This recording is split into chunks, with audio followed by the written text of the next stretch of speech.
Cette exposition elle regroupe plusieurs thèmes de mon travail, c'est-à-dire les pin-up, les mots, d'une manière générale, l'interjection, je ne sais pas si vous avez vu en bas avec les pourmis, babins, enfin toutes nos interjections qu'on a en Corse. Plus ces petits bonhommes qui sont des volumes.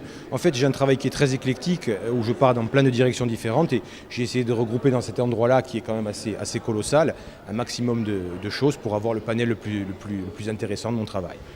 Alors on sent effectivement beaucoup d'influences, notamment la bande dessinée qui est une évidence pour une partie, le dessin animé, on sent beaucoup d'influences liées à l'enfance et liées justement à l'imaginaire. C'est clair, moi je suis né dans les années 70, donc j'ai mangé, j'ai été nourri de ça, hein. On a été gavé de dessins animés, d'animation, les débuts de la presse à grande échelle, donc la publicité, le clip vidéo.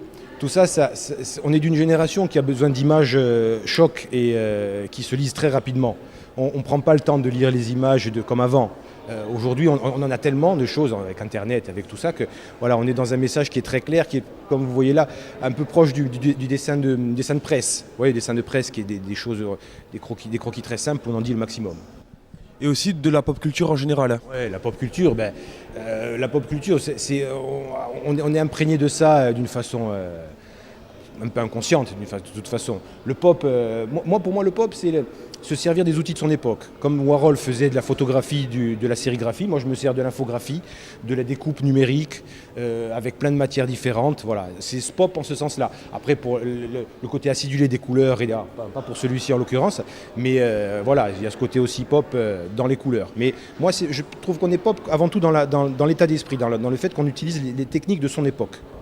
Alors quand avez-vous commencé à peindre et à sculpter ? Depuis toujours. Moi, je peins. J'ai toujours eu envie de créer des choses. Malheureusement, quand on est créateur, on met du temps à savoir ce qu'on a envie de créer. Donc, quand on fait du vélo, on crée des vélos. Quand on fait du surf, on crée des surfs. Et puis un jour, on s'aperçoit que on commence à peindre, Moi, j'ai toujours dessiné, j'ai toujours croqué des choses, j'ai toujours eu envie d'inventer des choses. La peinture, moi, j'ai appris le design mobilier. Donc, j'étais quand même parti sur une voie créatrice, mais la peinture et l'art en général, ça permet quand même le panel le plus large au niveau de la créativité. Et aujourd'hui, d'être présent à Loum, au Clos Colombe, pour exposer, on peut imaginer une belle promotion. Ah, c'est un super endroit, En plus, je trouve que, c'est une maison qui est dynamique, où on s'occupe de l'artiste.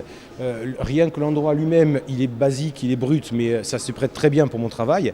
Et puis en plus, il y a beaucoup de gens qui passent. On sort de la galerie à proprement parler. On est dans un lieu de découverte, dans un lieu où on vient pour boire du vin, on vient pour écouter des conférences. Et voilà, on n'est pas que dans une galerie où souvent les gens n'osent pas trop rentrer et sont un peu intimidés.